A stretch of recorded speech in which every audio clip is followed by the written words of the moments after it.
Profe, tiene el micrófono apagado. Sí, ya me escuchan, sí. Bueno, buenas Gracias. tardes. Sí, gracias. En la clase de hoy quiero ver lo de las escalas de temperatura. Eh, y quería compartir con ustedes un documento que tengo aquí sobre, déjenme ver si lo encuentro. Si no se me perdió.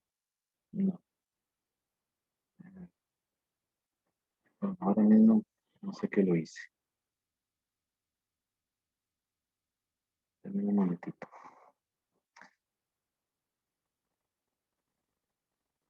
Voy a buscarlo.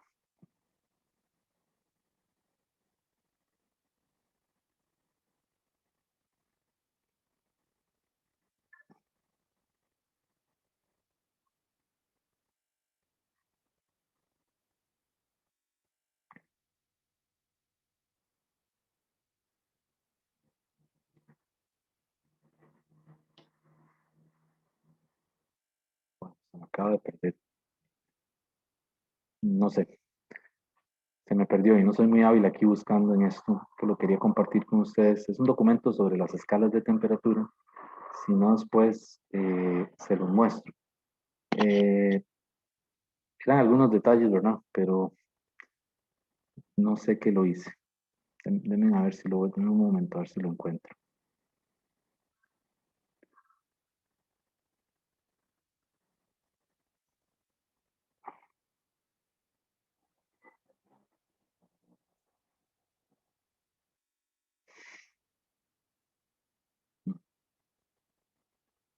No.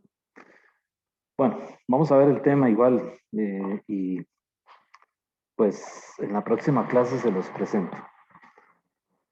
Bueno, lo que vamos a ver hoy son las escalas de temperatura.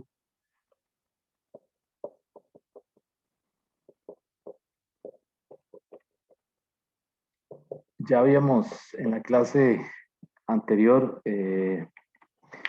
hablado sobre el concepto de temperatura, ¿verdad? Que lo define la ley cero de la termodinámica, ¿verdad? En un intento por formalizar la termodinámica como una ciencia, pues establecieron ese enunciado de la ley cero que es para definir formalmente el concepto de temperatura y relacionarlo con la parte experimental, que es concretamente con la medición de la temperatura eh, en un sistema determinado, ¿verdad? Bueno, nosotros en ciencias, ¿verdad? En ingeniería se utilizan diferentes escalas de temperatura. Una muy conocida es, por ejemplo, la escala Celsius, que es una escala que está dividida de 0 a 100, o sea, que tiene 100 divisiones. Pero hay otras escalas que también se usan, como por ejemplo la escala Fahrenheit, y la más importante de todas es la escala del sistema internacional, que es la escala Kelvin. Entonces, pues el libro trabaja con esas tres, ¿verdad? La Celsius, Fahrenheit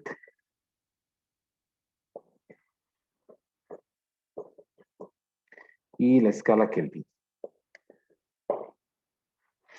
Entonces, esas escalas responden a características propias o inherentes de la escala como tal.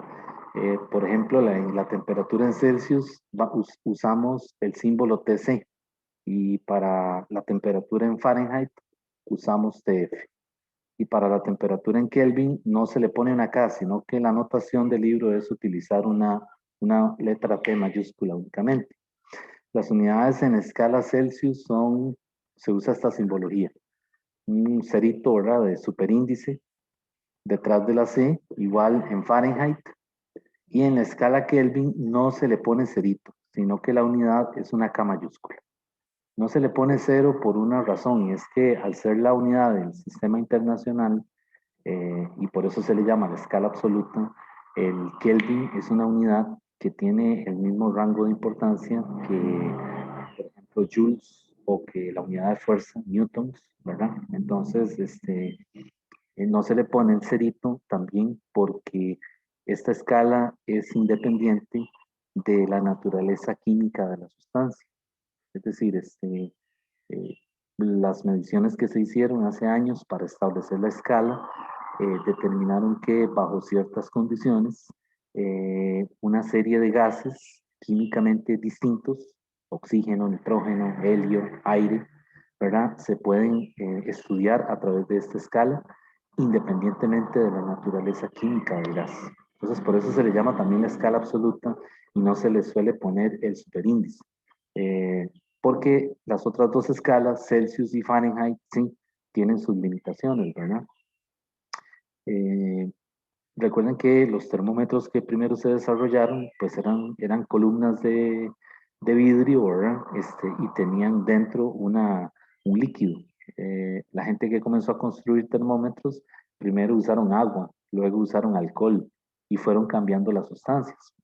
Después se dieron cuenta que el agua y el alcohol no sirven porque el alcohol, por ejemplo, es muy volátil, ¿verdad? Fácilmente se evapora. Y el agua hierve sobre los 100 grados, ¿verdad? Entonces se necesita una sustancia que sea más estable, ¿verdad? Es decir, que no sea propensa a cambios drásticos.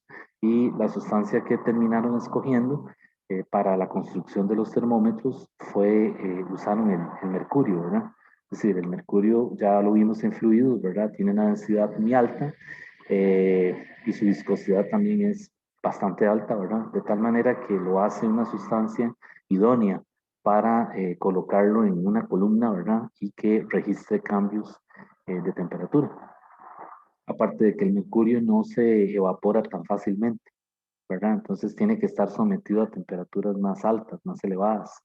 Y la otra cosa es que el mercurio es el único elemento de la tabla periódica, ¿verdad? Que está en estado de líquido a temperatura ambiente. Entonces, todas esas propiedades del mercurio lo hicieron la sustancia idónea para construir, para fabricar los termómetros, ¿verdad?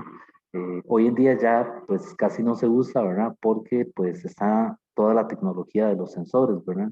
Y otros tipos de termómetros que no necesitan o que no trabajan con el mercurio, ¿verdad? Pero estas escalas inicialmente pues trabajaron con termómetros que tenían columnas de mercurio, ¿ok? Eh, entonces,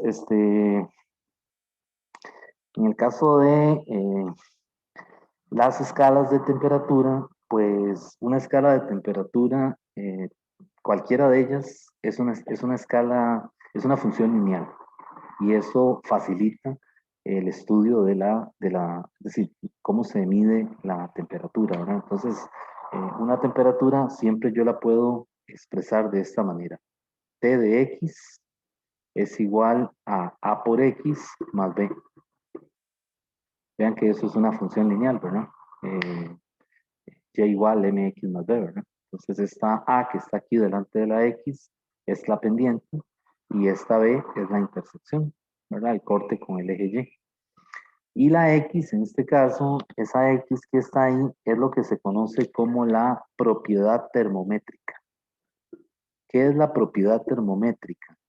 Es la propiedad que varía cuando se mide la temperatura.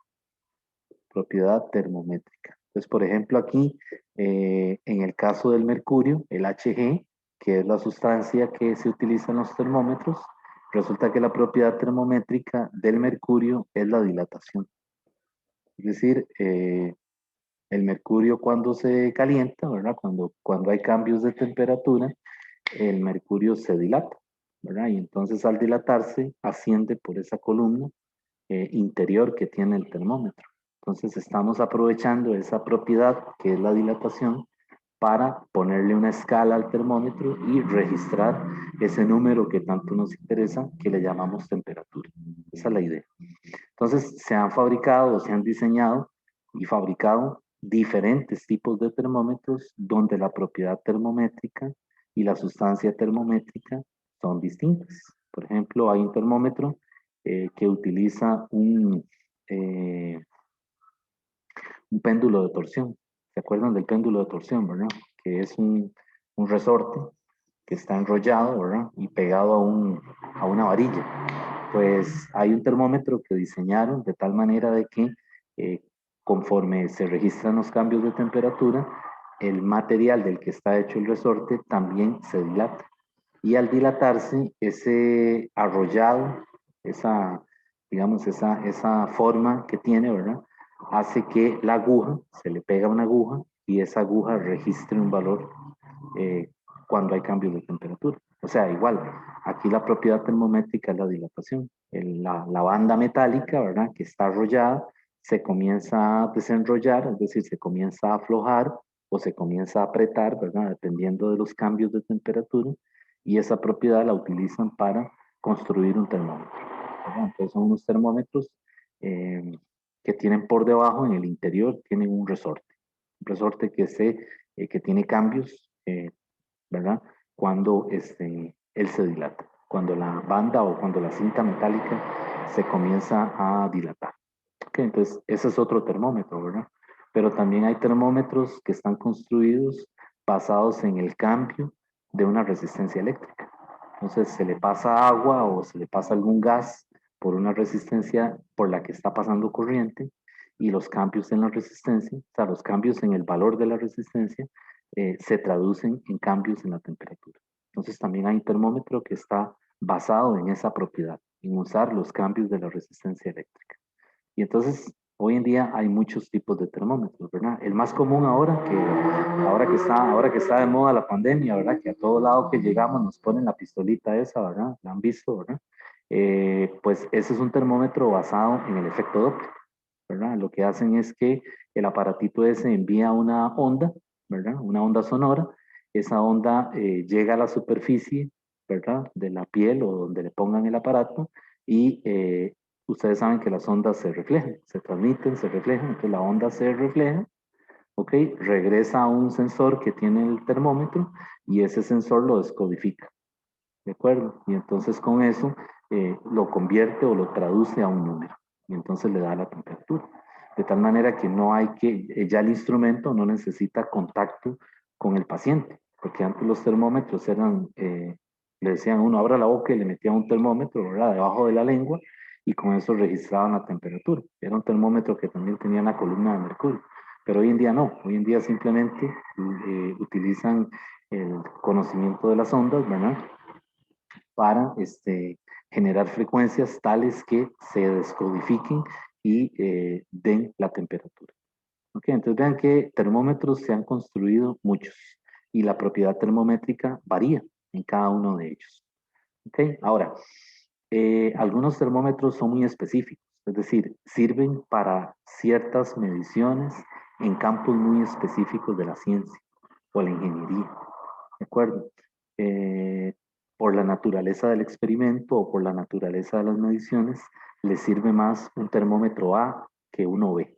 ¿Ok? Ya eso va a depender de la naturaleza de la medición. ¿Ok? Pero todos, ¿cómo se dice? Funcionan basados en una escala lineal. Una escala que tiene esta forma, ¿verdad? AX más B. En donde la A y la B, por supuesto, tienen valores distintos en cada una de las escalas. Por ejemplo, en Celsius, la A y la B tienen sus valores. En Fahrenheit, la A y la B tienen sus propios valores. Y también en la escala Kelvin. Pero como ya vamos a ver dentro de un rato, todas esas escalas son lineales. ¿Okay? Y eso facilita la medición de la temperatura, ¿verdad? Es decir, no tenemos una escala logarítmica o una escala exponencial para medir la temperatura. Por dicha, ¿verdad? Porque si no sería muy complicado hacer mediciones, ¿verdad? En cambio, las escalas lineales son más fáciles de leer, ¿verdad? Porque hay una proporción directa entre la variable dependiente, ¿verdad? En el eje Y, y la independiente en el eje X. ¿Ok? Entonces la naturaleza en eso no se complicó, ¿verdad? Es decir, eh, las escalas son lineales y es más sencillo medir la temperatura.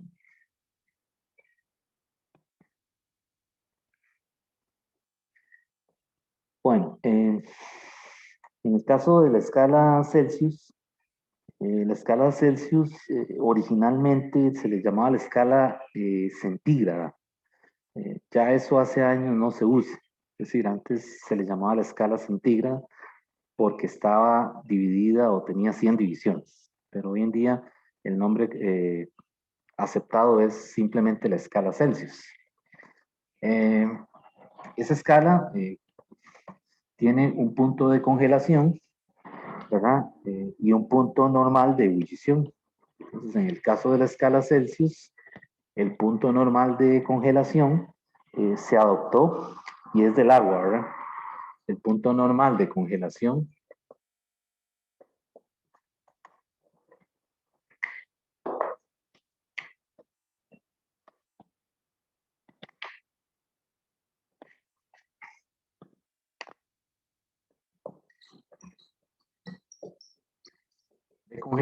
es el del agua y el del agua es 100 grados Celsius. Para el agua se usan 100 grados Celsius. ¿Okay? Y el punto normal de ebullición para el agua también, en este caso el agua líquida se convierte en vapor. Perdón, aquí lo estoy diciendo mal, el de congelación son 0 grados Celsius y el de ebullición son 100 grados Celsius. Entonces, esa es la, digamos, como está definida la escala, ¿verdad? Para congelación 0 y para ebullición 100. Entonces, en el caso de la escala Fahrenheit, el otro caso, ¿verdad? La escala Fahrenheit,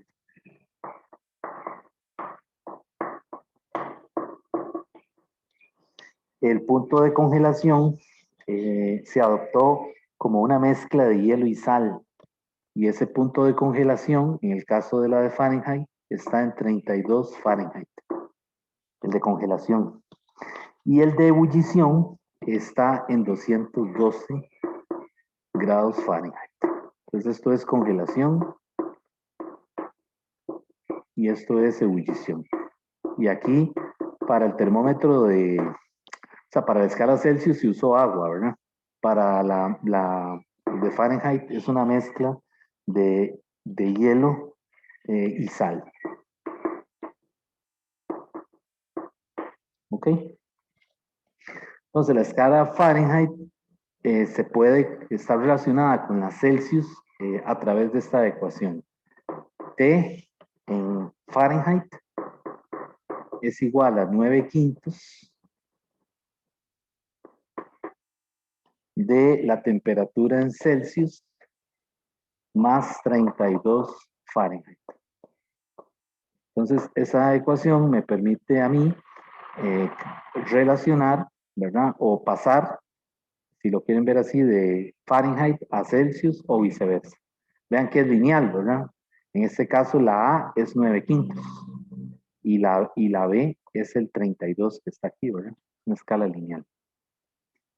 ¿Sí? Pero estas escalas, tanto la Celsius como la Fahrenheit, pues son escalas limitadas, porque una está definida con los parámetros del agua y la otra está definida con esa mezcla de hielo y sal. Entonces, es decir, dependiendo del experimento, es posible que esa escala no sirva, ¿verdad? Porque simple y sencillamente las mediciones, es decir, la parte experimental es más compleja y entonces una escala de esas no va a reportar las medidas con la precisión deseada y quizás no se puedan repetir. Recuerden que en ciencias, en la parte experimental, necesitamos que se pueda reproducir, ¿verdad? Si usted hace un experimento en un laboratorio, ¿verdad? En Costa Rica y encontró algo nuevo, hace la publicación, habrá algún equipo de investigación en Estados Unidos o en Japón o donde estén que quieren reproducir lo que usted hizo, ¿verdad? Para validar su publicación. Entonces en esto es muy importante la instrumentación que se usa y las escalas de temperatura, ¿verdad? Porque es posible que si cambian las condiciones del experimento, ya la escala que está utilizando para medir la temperatura no sea la más apropiada. Entonces aquí es un asunto de que a la hora de escoger la escala de temperatura, todos tenemos que estar hablando el mismo idioma para podernos, es decir, para validar los resultados, ¿verdad? Lo que se obtiene. Entonces, por eso se estableció la escala Kelvin como la escala absoluta. Y todas las publicaciones, ¿verdad? Cuando se publica un artículo, pues por lo general hay que referir las temperaturas en la escala Kelvin, ¿verdad? Porque es la escala, digamos, del sistema internacional. ¿Ok? Bueno, entonces, Entonces, con esto, es decir, con esta convenio, ¿verdad? De del punto de congelación y del punto de ebullición, pues vemos que 0 grados Celsius equivale a 32 grados Fahrenheit, ¿verdad? Y 100 grados Celsius equivale a 212 grados Fahrenheit. ¿Okay?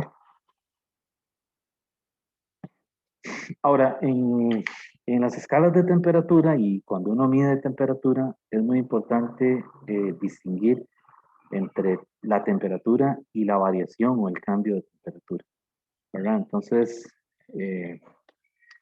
cuando nos hablan de un cambio de temperatura, pues usamos la notación delta T para referirnos a ese cambio.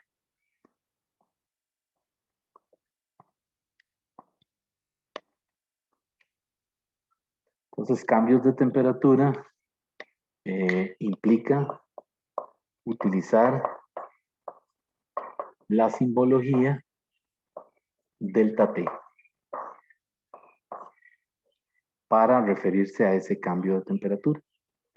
Y eso es temperatura final menos temperatura inicial. ¿Okay? Vean que la temperatura es un escalar, ¿verdad? De lo que vimos en física 1, ¿verdad? Es un escalar. Así que no hay problema con eso.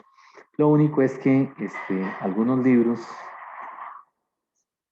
y ahora mismo no recuerdo si el Sears lo hace, pero algunos libros cuando hablan del cambio de temperatura, es decir, cuando le están refiriendo a un cambio de temperatura, las unidades de Celsius se las ponen con el cerito de superíndice, pero como al frente de la letra.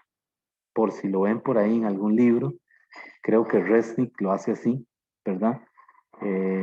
No sé si hay que revisar, pero se lo ponen de este lado para indicarle que se trata de un cambio. Entonces, en un problema, por ejemplo, en un enunciado de una pregunta, le pueden hablar de 25 grados Celsius con el cerito de este lado. Y también le pueden hablar de 25 grados Celsius con el cerito de este lado. No todos los libros usan ese convenio, ¿verdad? Pero si lo ven, por si lo ven de un libro a otro, ¿verdad? Si están consultando, para que no crean que es un error, sino que es un convenio que adoptan algunos autores para distinguir los cambios de temperatura de las temperaturas propiamente dichas. Entonces aquí, con esa anotación, 25 grados Celsius es una temperatura específica, ¿verdad? Es decir, a las 9 de la mañana, en el Valle Central, la temperatura, el termómetro registra 25 grados Celsius. ¿Ok? Pero este otro 25 grados Celsius con el cerito de ese lado representa un cambio. O sea, lo que le está diciendo es que hubo una diferencia de dos temperaturas que cuando se efectuó le dio 25 grados Celsius. Por ejemplo, qué sé yo, a las 9 de la mañana en Guanacaste la temperatura son 30 grados Celsius y en el Valle Central son 25. Entonces el cambio de temperaturas entre Guanacaste y el Valle Central son 5 grados Celsius. Entonces ese 5 grados Celsius lo reportaríamos o lo reportarían con el cerito delante de la C o al frente de la C. Es decir, es un convenio, no todos los libros lo usan, ¿verdad? Pero si lo ven, pues para que ya sepan que se refiere a cambios de temperatura. ¿Ok?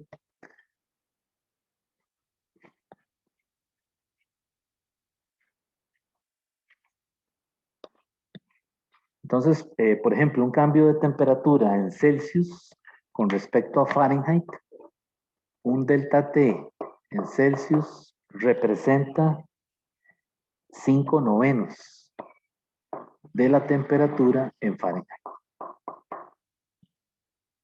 ¿Okay? Entonces, por ejemplo, si un cambio de temperatura fueron en Celsius, son 5 grados Celsius, por ejemplo, y lo estoy usando con la notación normal, ¿verdad? Sin usar el cero aquí adelante. Y me dice que cuál es el cambio de esa misma temperatura en Fahrenheit, pues lo que yo tengo que hacer es multiplicar por el 5, por 9 y dividirlo entre 5. O sea, lo despejo de aquí, ¿verdad? 9 por 5 entre 5. Se cancelan los 5 y me da entonces 9. ¿9 qué? 9 grados Fahrenheit. O en el convenio de algunos libros lo pondrían 9 grados Fahrenheit con el cerito delante. ¿Ok? Entonces vean que 9 Fahrenheit equivale a 5 grados Celsius. ¿Verdad? ¿Y qué es esto? O sea, ¿qué significa esto? Bueno, esos son los intervalos en las escalas, ¿verdad? Cuando tenemos dos escalas, dos termómetros, perdón, uno con la escala en Fahrenheit y el otro con la escala en Celsius, y los juntamos los dos, o sea, y los vemos, ¿verdad? Nos vamos a dar cuenta que hay una especie como de corrimiento en las divisiones. Ese corrimiento está representado por esa conversión, ¿verdad? 5 grados Fahrenheit, un cambio en 5 grados Fahrenheit, perdón, Celsius, corresponde a 9 grados en la escala Fahrenheit, ¿verdad? Eso lo podemos ver en términos de, digamos, las divisiones en la escala que le muestra el instrumento, ¿verdad? Suponiendo que es un termómetro de estos que tienen una columna de mercurio, ¿verdad?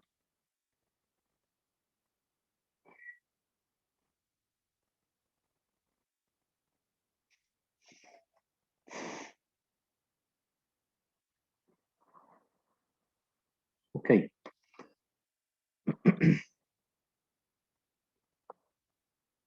Bueno, la otra escala que es para nosotros la más importante aquí es la escala Kelvin.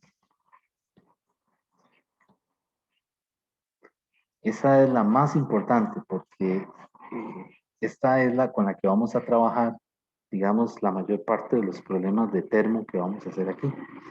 Entonces, la escala Kelvin, eh, si uno utiliza el nombre completo, tiene que ponerlo en minúscula, o sea, con la K minúscula. Sin embargo, la unidad, ya dijimos que es una K mayúscula y no se le pone cero. ¿Verdad? Ya vamos a ver ahora por qué. La escala Kelvin se desarrolló de tal manera que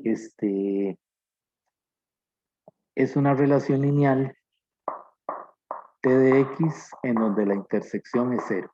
O sea, la B es igual a cero. ¿Ok? O sea que solamente tenemos distinto de cero la A, que es la pendiente. ¿Ok? ¿Y esto por qué? Bueno, se debe a las condiciones en las que se desarrolló la escala a la hora de definirla. Por eso le llaman también la escala internacional, ¿verdad? En el sistema internacional, porque pues responde a una situación particular de cómo se hicieron las mediciones y cómo se estableció, digamos, el convenio para esta escala. ¿Okay? Entonces, eh,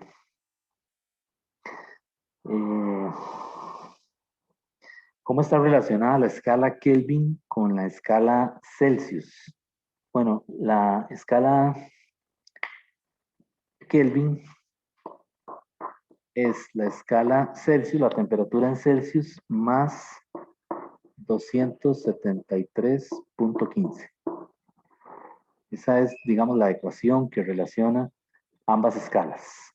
Eh, Esto es en Kelvin, que estoy viendo que el CIR le ponen acá. Si ustedes quieren ponérsela, también se le puede poner K, pero la mayoría usa una T sin, sin la K. O sea, solamente lo trabajan así, con una T mayúscula. Y lo más reciente es que aquí no es punto 15, es punto 16. O sea, eso es lo último, ¿verdad? Las últimas medidas que se han hecho en esto de termometría, ¿verdad? Lo más reciente, estoy hablando reciente de 2014, ¿verdad? 2014 para abajo, más o menos. Desconozco qué ha pasado después de ese año, pero lo mejor es punto 16, ¿verdad? O sea, lo mejor que han hecho en el sentido de perfeccionar la escala, ¿verdad? Entonces, esta escala surge del hecho de que ellos querían tener una escala que fuera independiente de la naturaleza química de la sustancia, que eso con la escala Celsius o la Fahrenheit cuesta mucho de un experimento a otro. Es decir, las medidas no se corresponden. Cuando ellos hacían mediciones, ¿verdad? Con diferentes gases y usaban estas escalas, Celsius o Fahrenheit, los resultados eran ¿cómo se llama? Había mucha diferencia. No había homogeneidad en la obtención de las mediciones. Y eso no sirve, porque entonces si no se pueden reproducir las mediciones, pues no sirve experimentalmente, ¿verdad? Entonces resulta que en esa época, estamos hablando de los años 30, 40, eh, comenzaron a utilizar un termómetro que se llama un termómetro de gas a volumen constante, ¿verdad? Precisamente la propiedad termométrica de ese termómetro es que el volumen se mantiene constante y se va cambiando la presión. ¿Ok? Resulta que ese termómetro se dieron cuenta que era súper estable para hacer mediciones. O sea, eh, cuando hacían mediciones entre diferentes gases, concordaban muy bien cuando se repetían. ¿Ok? Y entonces eso enseguida les dio, digamos, la idea para establecer una escala que fuera una escala absoluta, es decir, que no dependiera de la naturaleza de la sustancia, de la naturaleza química. Entonces, ellos comenzaron a hacer algunas mediciones eh, y el resultado de esas mediciones es una gráfica que está ahí en el Sears,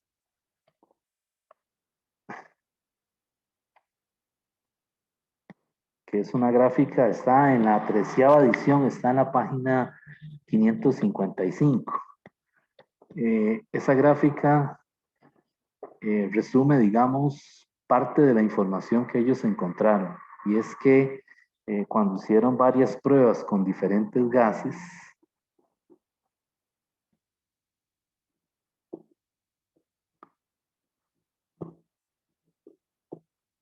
esto es una gráfica de presión versus temperatura, y estos son, digamos, que tres gases, lo hicieron para muchos más, ¿verdad? Pero, por ejemplo, que esto fuera nitrógeno, que esto fuera helio y que esto fuera aire, por ejemplo. ¿Ok? Cuando ellos comienzan a hacer la gráfica, a poner la gráfica, ¿verdad? La data, perdón, y a graficar, se dan cuenta de que si prolongan esas gráficas, si las prolongaban, hay un punto aquí eh, que se extrapola en el eje X negativo por donde todas pasaban, que es el menos 273.15. ¿Ok? Independientemente de si esto era nitrógeno o helio o oxígeno o cualquier otro gas. Probaron con una cantidad bastante considerable de diferentes sustancias. Y cuando bajaban la presión, vean que este es el eje de la presión, ¿verdad? Y vean que este es el cero, ¿verdad? De este lado están los valores negativos y de este lado están los valores positivos.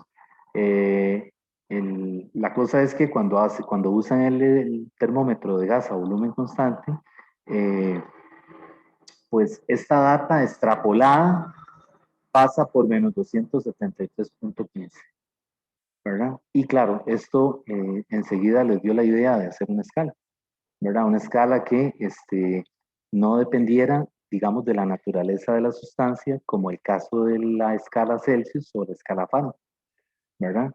Y entonces comenzaron a hacer medidas que se reproducían con esa escala. Es decir, cuando hacían un experimento, ¿verdad? Con un gas determinado en diferentes laboratorios, bajo las mismas condiciones, ¿verdad?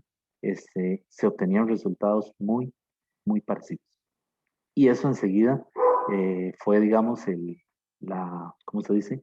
La idea principal, ¿verdad? La razón para desarrollar esta escala, que hoy en día es la escala eh, que se llama la escala absoluta. ¿Ok? Entonces, la escala absoluta modernamente está definida con base en un punto que se llama el punto triple. El punto triple del agua. Eso es lo que usan ellos. El punto triple del agua es un punto que tiene tres valores, uno de presión, uno de volumen y uno de temperatura, donde coexisten las tres fases. Es decir, es un experimento, concretamente es un aparato que se llama el aparato del punto triple, en donde uno puede observar simultáneamente las tres fases, o sea, agua líquida, hielo y vapor de agua. ¿ok? Y en esas condiciones, ese punto triple tiene una presión y tiene una temperatura. ¿Ok? Entonces, eso lo usan para calibrar los termómetros. Entonces, es un aparato que se llama el aparato del punto triple, que ahora era lo que les iba a mostrar, pero se me perdió. Probablemente en la próxima clase, tal vez para que no quede esto así como lo muestro y lo explico para que vean en qué consiste, ¿verdad? El punto triple se logra de diferentes formas, experimentalmente, ¿verdad? En un laboratorio en química se puede hacer, ¿verdad? Con hielo, ¿verdad? Y algunos instrumentos sencillos, ¿verdad? Un mechero Bunsen se puede lograr.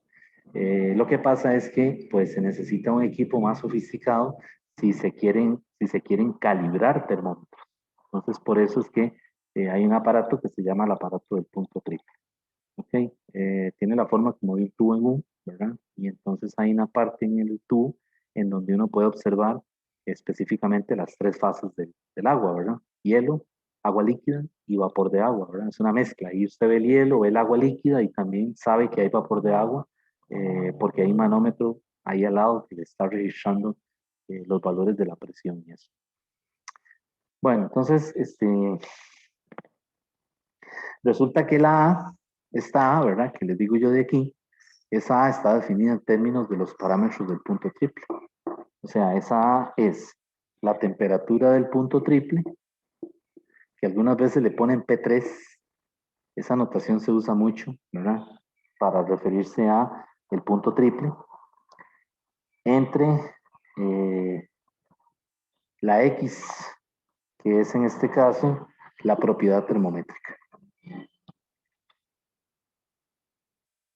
¿Ok?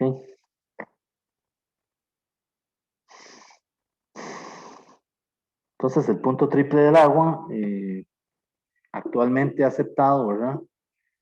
La temperatura del punto triple anda en 273.16 Kelvin.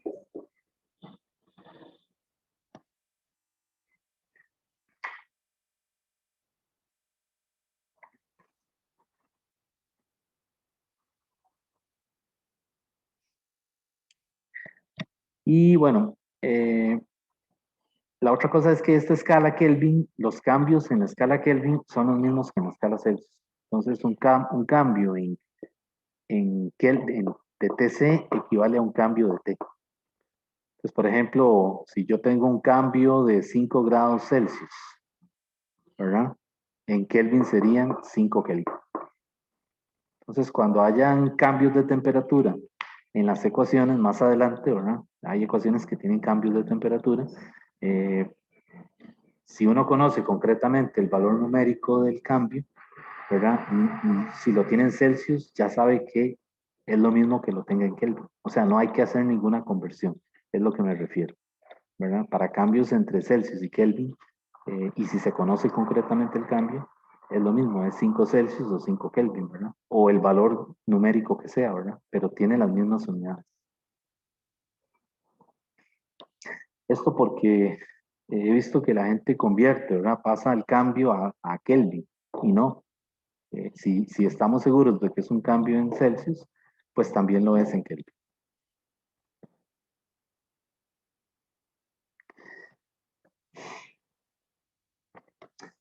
Bueno, hay otra escala ahí que se llama la escala Rankine, que es una escala que desarrollaron los ingleses, es del sistema inglés, creo, pero también la escala Rankine, al igual que la Celsius y la Fahrenheit, son escalas limitadas por la naturaleza del diseño de la escala.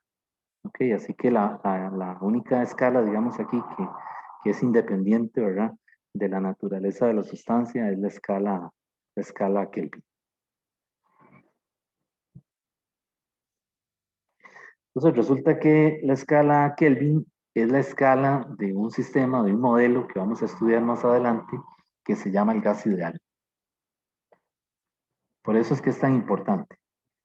Más adelante aquí vamos a estudiar un modelo que se llama el modelo del gas ideal. Y en ese modelo, hoy no lo vamos a ver después, ¿verdad? En ese modelo del gas ideal, las temperaturas se reportan en Kelvin. ¿Ok? Entonces, adelantando un poquito, el gas ideal es un modelo en donde se supone que la presión a la que se encuentra ese gas es muy baja. O sea, esa presión tiende a cero. ¿Ok? Y la densidad, la ρ, es muy baja. O sea, tiende a cero. Entonces, un gas ideal está en condiciones de presiones bajas y el gas está diluido. Diluido quiere decir que las densidades son muy bajas. ¿Ok? Entonces, cuando logramos tener un gas así, ¿verdad? Diluido y sometido a una presión bien baja, todo lo que se pueda, ¿verdad? Todo cuanto el equipo pueda hacerlo, entonces decimos que está en condiciones ideales. Por supuesto, la mayoría de los gases no están en esa situación, ¿verdad? Generalmente un gas está a altas temperaturas, ¿verdad? O está a presiones moderadamente altas y por lo general no está diluido, sino que es un gas que está enrarecido, está más concentrado, ¿verdad? Su densidad es más alta o cambia. Entonces, esos son gases reales, porque están en situaciones reales en el laboratorio, ¿verdad? Se aumentó la presión, se aumentó la temperatura, es decir, se le pueden hacer cambios, ¿verdad? Pero este es un modelo que nos va a ayudar a explicar eh, precisamente el comportamiento de los gases reales. Bueno, resulta que en este modelo se utiliza la escala Kelvin, ¿verdad? Y entonces esa escala Kelvin, pues se puede escribir de esta manera, se puede poner como un límite. Puedo decir que la temperatura en Kelvin, ¿verdad? Es igual a 273.16 Kelvin multiplicado por el límite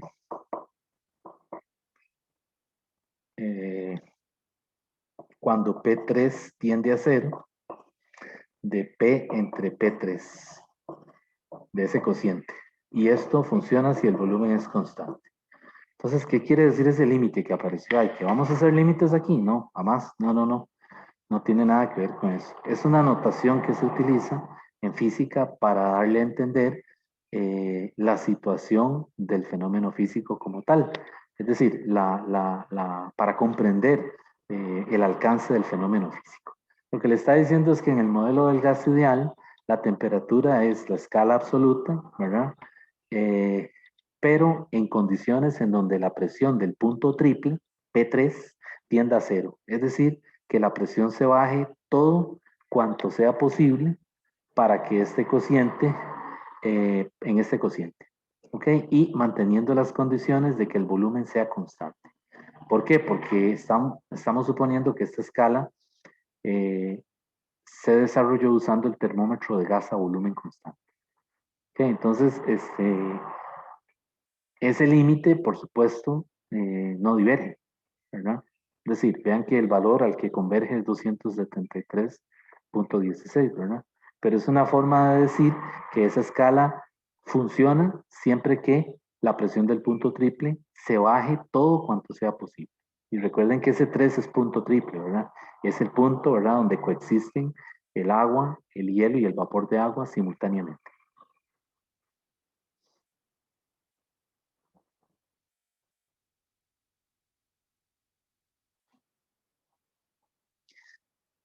Esta parte está dentro de una área para el que le interesa, ¿verdad?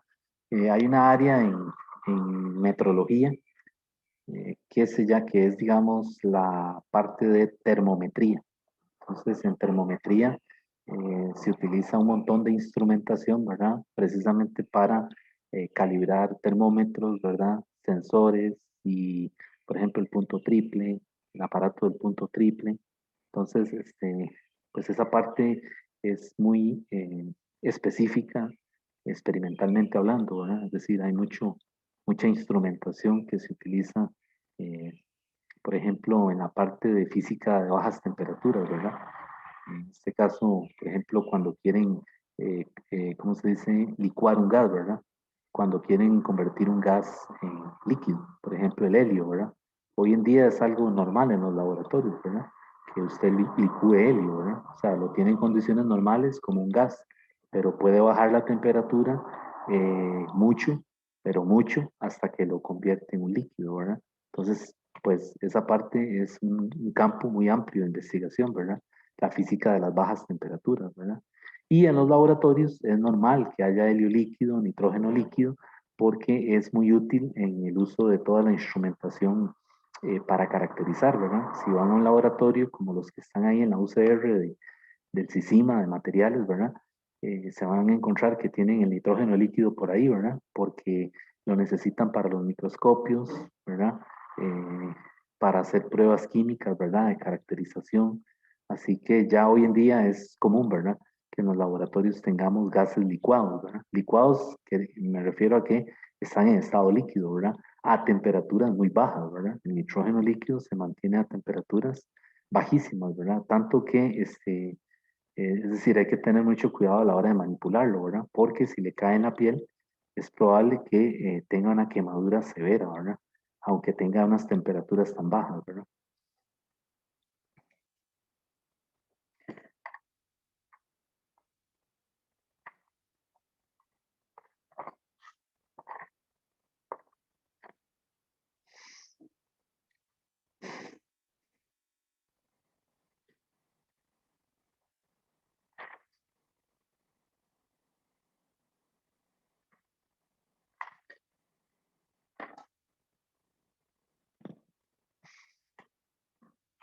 Dame un momentito a ver si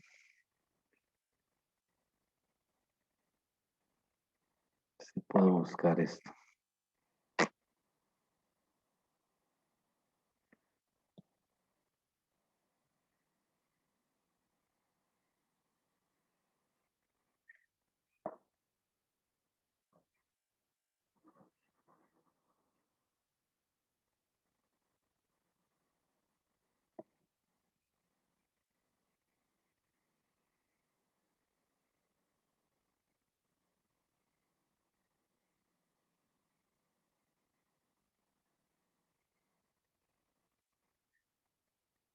Ok, esto que tengo ahí era lo que les pensaba compartir, que lo encontré de puro milagro. Eh, bueno, ahí le comienzan hablando del equilibrio térmico, que ya lo habíamos visto la vez pasada, ¿verdad? Está relacionado con el hecho de cómo medir la temperatura. Recuerden que equilibrio térmico implica, dijimos, igualdad de temperaturas, ¿verdad? O sea, cuando dos objetos, dos más, alcanzan el equilibrio térmico, es porque tienen la misma temperatura. Y están en equilibrio térmico con un tercer objeto, que es el termómetro, ¿verdad? Que es el aparato que le da el valor de la temperatura. El número en cuestión, ¿verdad? Le decimos, o sea, un número concreto. ¿Cuánto es? Queremos saber cuánto es concretamente. No si está caliente o frío o tibio, sino cuánto registra el aparato. ¿Ok? Entonces, pues ahí podemos ver en esa imagen que tengo ahí, pues un termómetro convencional, ¿verdad? En esta parte de aquí se encuentra el depósito del mercurio, es el famoso termómetro de química, ¿verdad? Me imagino que tal vez ustedes lo han usado, ¿verdad? Eh, y pues simplemente aquí hay una escala que tiene una longitud L y cuando el mercurio se dilata, porque se calienta o se enfría, él se dilata, ¿verdad? Y entonces al dilatarse asciende por esa columna. Y ahí arriba es un menisco, ¿verdad? Ya habíamos visto en fluidos que el menisco del mercurio es cóncavo hacia abajo, ¿verdad? Porque es una sustancia, dijimos, que no moja, ¿verdad? Es decir, el mercurio cuando se riega, ¿verdad? Cae en el piso, no se, ¿cómo se dice? No se impregna en la superficie, sino que se puede recoger, ¿verdad? Adopta la forma de esferitas por el hecho de la tensión superficial. Bueno, eso era recordando lo que habíamos dicho en fluidos. Pero acá, pues, lo que estamos viendo es el comportamiento como una sustancia termométrica, ¿verdad? Se dilata y asciende por la columna que ustedes ven aquí. ¿Ok? Bien, ahí está el enunciado de la ley cero de la termodinámica. Esto es como un resumen tomado del mismo Sears y aquí le da un ejemplo, ¿verdad? De lo que ya habíamos dicho, de tres sistemas ABC, ¿verdad? Que están, digamos, que hay digamos, en conjunto, ¿verdad? En un contenedor, ¿verdad? Y hay una pared diatérmica, perdón, una pared adiabática, que es la aislante, ¿verdad? Y dos paredes que son diatérmicas. que dijimos que las diatérmicas permiten la transferencia de calor, ¿verdad?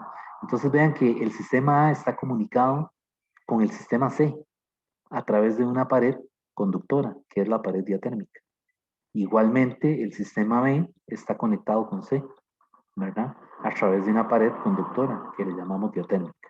Sin embargo, A y B no están conectados, ¿verdad? Es como que si fueran tres vecinos, ¿verdad? El vecino A conoce al vecino C, y el vecino B al C, pero entre ellos no se conocen o no se han hablado, ¿verdad? ¿Sí? Entonces, eso ejemplifica el hecho de que cuando se alcanza el equilibrio térmico, los tres sistemas tienen la misma temperatura común. Y esa temperatura es la que le va a dar la lectura directa en un termómetro. ¿Okay?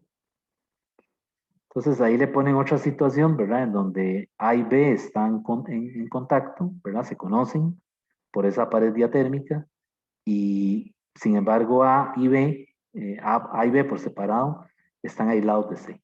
Entonces esta es otra situación, ¿verdad? Entonces aquí le dice, ¿qué sucede? Bueno, los experimentos indican que no sucede nada, no hay cambios adicionales en A ni en B. O sea que los cambios que se le produzcan a C, A y B no se dan cuenta. ¿Por qué? Porque están separados por esa pared aislante, que no permite el intercambio de energía.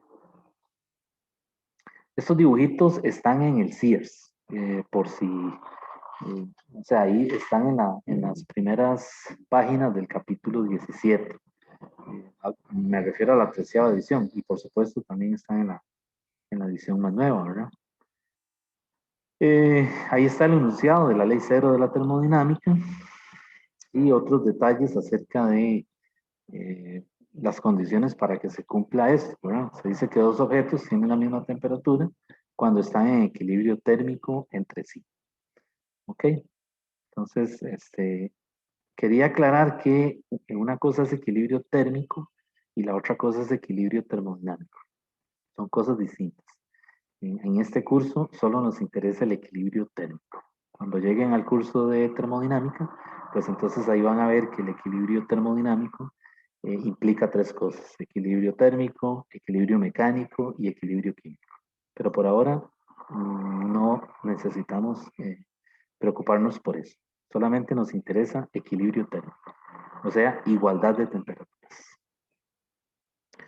Bueno, aquí están las escalas. La escala Celsius, ¿verdad? Como está definida.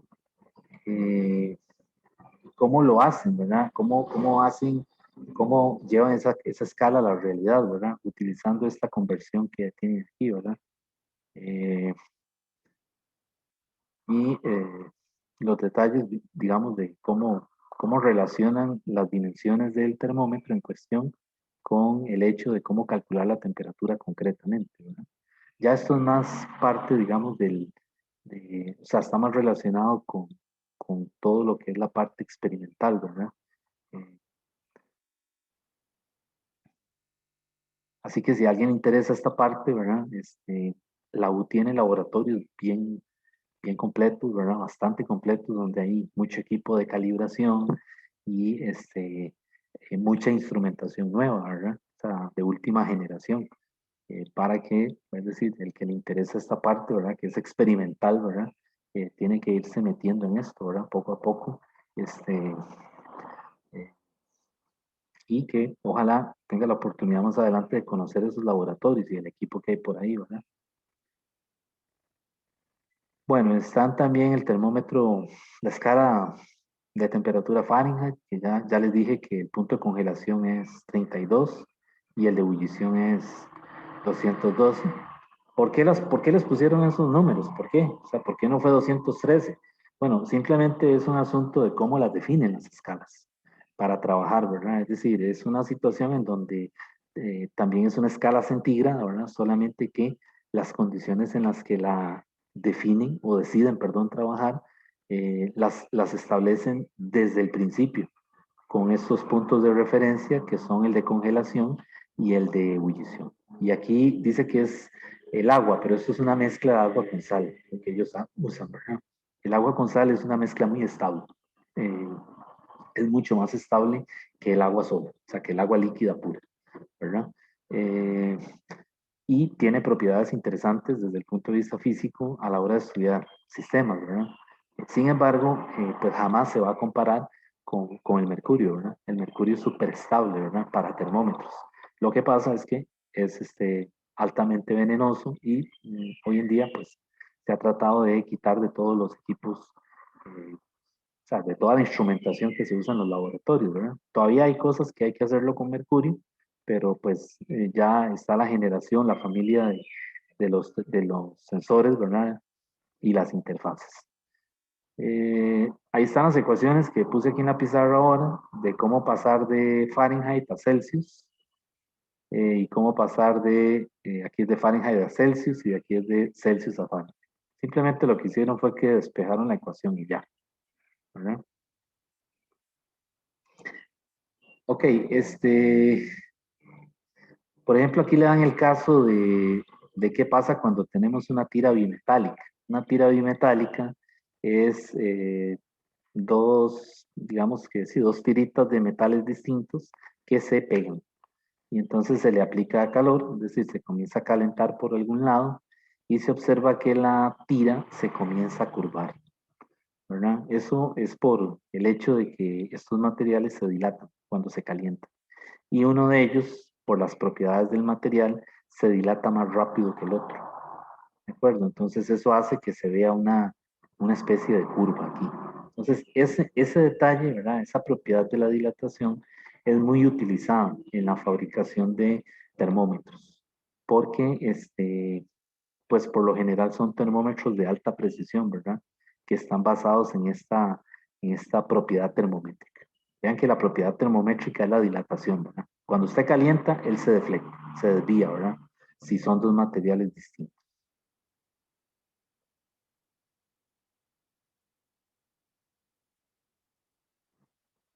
Ok, esta es la escala, la gráfica que la hice muy fea ahí en la pizarra. Aquí está muy bonita, está en color. Y entonces vean que, pues,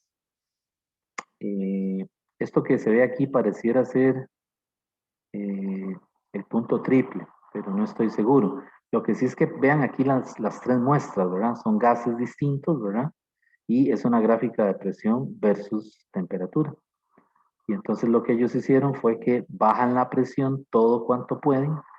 Ven, cerca del cero, vean que cerca del cero, donde tengo la flechita, todas las tres gráficas, cuando se extrapolan, pasan por el mismo punto, independientemente de la naturaleza de la sustancia.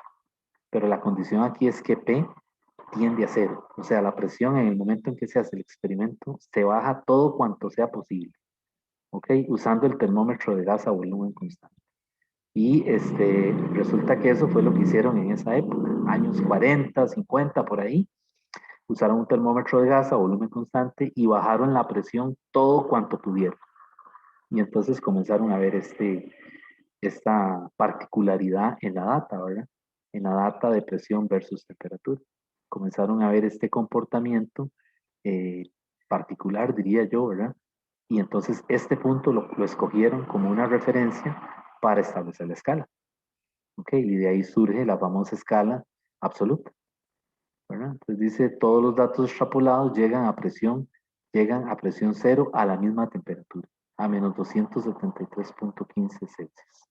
Y probaron, como les digo, con una cantidad de gases, ¿verdad? Que tenían, y las medidas se repetían, ¿ok? Y entonces enseguida vieron la posibilidad de aprovecharse de esto para hacer una escala, ¿ok? Y ahí surgió la escala Kelvin, que aquí en el CIRS estoy viendo que le ponen la K a la T, así que si lo quiere usar con eso, está bien, ¿verdad? Entonces, pues la escala Kelvin se puede relacionar con las temperaturas absolutas, ¿verdad? Con este cociente. O sea, tengo dos temperaturas en Kelvin y tengo dos presiones. Y esto funciona bien en un termómetro de gas a volumen constante. Entonces, hay ejemplos de eso, ¿verdad? Problemas en el libro, de que le dicen que se trata de un termómetro de gas y le dan las dos presiones y conoce una temperatura y le pide la otra. ¿Ok? Y aquí le comentan el asunto del punto triple, ¿verdad?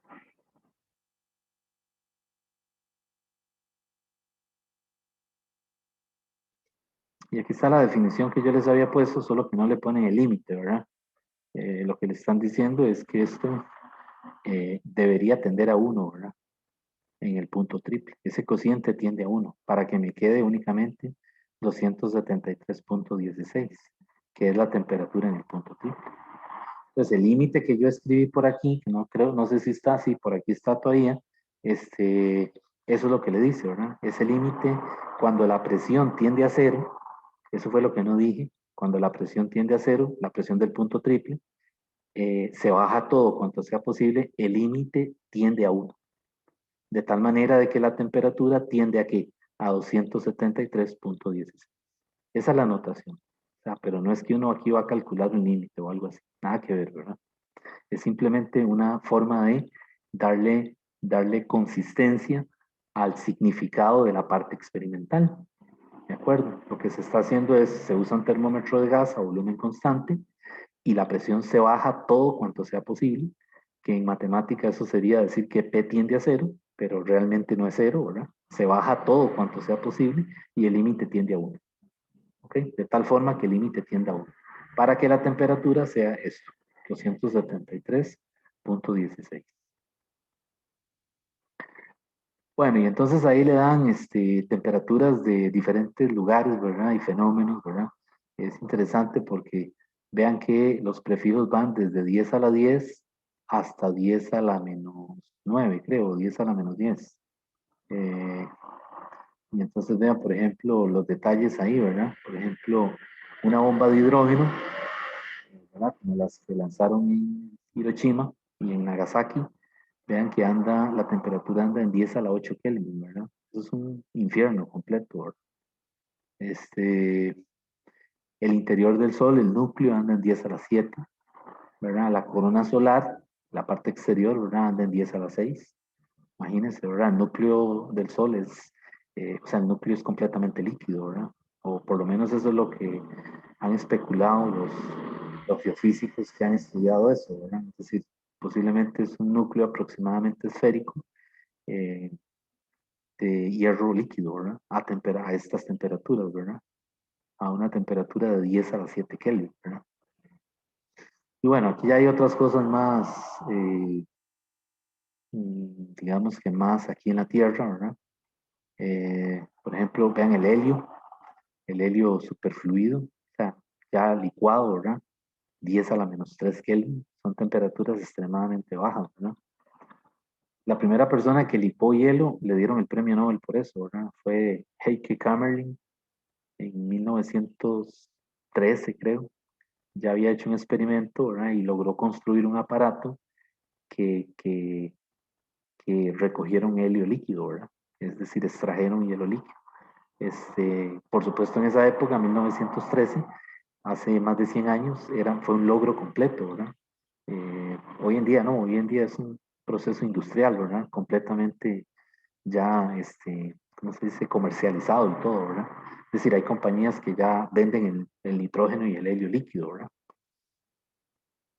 Pero en esa época fue un logro enorme, ¿verdad? Porque, es decir, todo el equipo que utilizó fue construido prácticamente en el laboratorio de él, ¿verdad? Fueron ideas de él hasta que logró que el equipo funcionara y recogieron las primeras muestras de helio en estado líquido, ¿verdad? Bueno, ahí está también el condensado de Bose-Einstein, que luego lo van a estudiar en física estadística. Tiene propiedades muy interesantes, ¿verdad? Y tiene un aparato matemático bastante denso y pues es un tema de estadística, ¿verdad? Es bastante interesante y entiendo que también hay trabajos por ahí novedosos, sobre todo en la parte de modelado, ¿verdad? Y de programación eh, en esta área, ¿verdad? Bueno, este es el señor que les decía yo que logró el licuar, ¿verdad? El helio, Heike, y lo hizo, dice, en 1908. Bueno, yo les dije 1913, pero por ahí anda, ¿verdad? Y bueno, otros más adelante hicieron otros aportes, ¿verdad?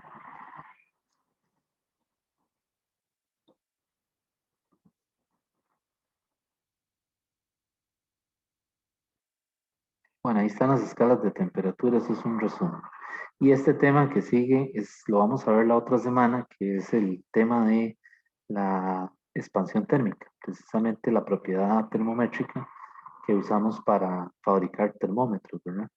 Lo vamos a ver, pero más en detalle, ¿verdad? Es decir, el fenómeno como tal, no asociado directamente a un termómetro, ¿verdad? Sino, por ejemplo, qué pasa cuando se calienta una varilla en el laboratorio, ¿verdad? O se le pasa vapor de agua a una varilla que esté en un soporte en el laboratorio, ¿verdad? Se dilata, ¿verdad? Es decir, su longitud aumenta. Lo que pasa es que pues el ojo humano no percibe esos cambios. Entonces se utiliza un micrómetro para contar las vueltas que da la agujita, es un relojito, como decir una brújula, y entonces contando las vueltas, eh, uno puede medir el cambio o la variación de esa longitud, ¿verdad? Cada vuelta es como una centésima de milímetro, algo así, ¿verdad? O sea, es una cantidad súper pequeña, ¿verdad? Pero bueno, expansión lineal lo vamos a dejar para cubrirlo la próxima semana, entonces. Bueno, esta parte de cómo ellos hicieron este experimento, si quieren leerlo en detalle, pues ya tienen que ir a algún manual de termometría o algún libro de termodinámica que enfoque esa parte, ¿verdad? Que lo explique bien, porque hay mucho detalle experimental. Es decir, no fue así es decir, no fue un experimento de que salió de la noche a la mañana, sino que hubo mucho trabajo, ¿verdad? Y hoy en día se siguen haciendo esos experimentos porque la idea es ir mejorando las escalas, ¿verdad? Entonces, pues hay laboratorios dedicados a esto, ¿verdad? A calibrar equipos y a mejorar las lecturas en las escalas, ¿verdad?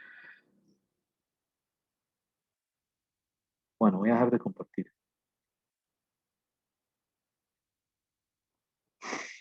Bueno, jóvenes, entonces voy a quedar aquí para no correr tanto con este material.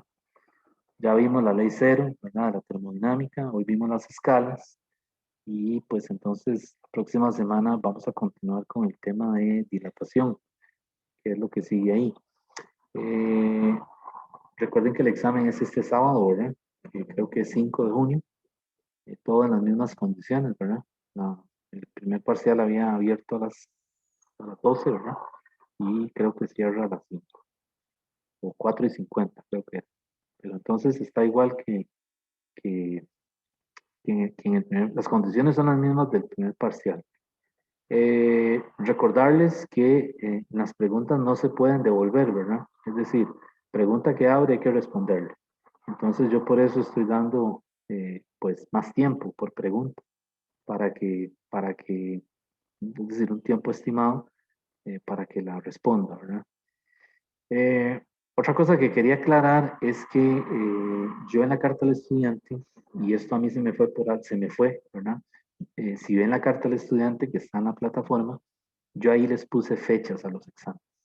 Por eso algunos estudiantes, algunos de ustedes me preguntaron por separado que el segundo examen se había atrasado y yo no entendía por qué era. Y es porque viendo las fechas, ahora que vi la carta, me di cuenta de que sí, que el examen estaba para la semana pasada. Sinceramente a mí se me olvidó que yo había puesto esas fechas en la carta al estudiante. Eh, pero sí recuerdo que les dije que cuando yo termino un tema, digamos, cuando ya se acaba la materia para un parcial, pues ahí yo doy el tiempo establecido de una semana para, para efectuar el examen, ¿verdad? Así que en eso no hay problema. Entonces, pues sí fue un error mío. Es decir, algunos me dijeron que habían fechas para el examen y yo de cabezón les dije que no, que yo no había dado fechas. Pero sí yo puse esas fechas y lo que no expliqué es que era un aproximado, era como para darse una idea de más o menos eh, cuándo se podría aplicar el segundo parcial o el tercer parcial. Pero eso no quiere decir que las fechas que estén ahí son las que vamos a usar así ciegamente, sino que para el tercer parcial, igual cuando lleguemos a cubrir la materia, pues a partir de ahí damos el tiempo para, para prepararse para el examen y se aplica el examen, ¿verdad? Pero sí, a mí se me había olvidado que yo había puesto fechas ahí en esa carta al estudiante. Bueno, jóvenes, no sé si hay alguna pregunta.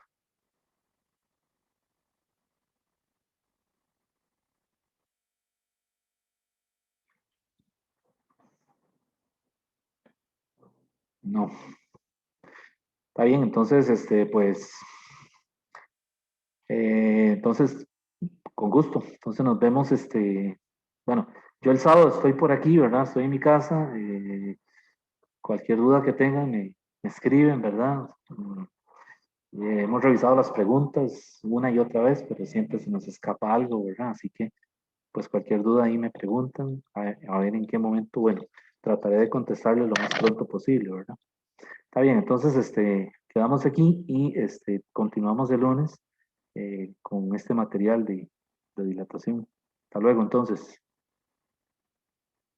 Muchas gracias, profe. Bueno, con mucho gusto. Hasta luego. Gracias, profe. Hey, pura vida.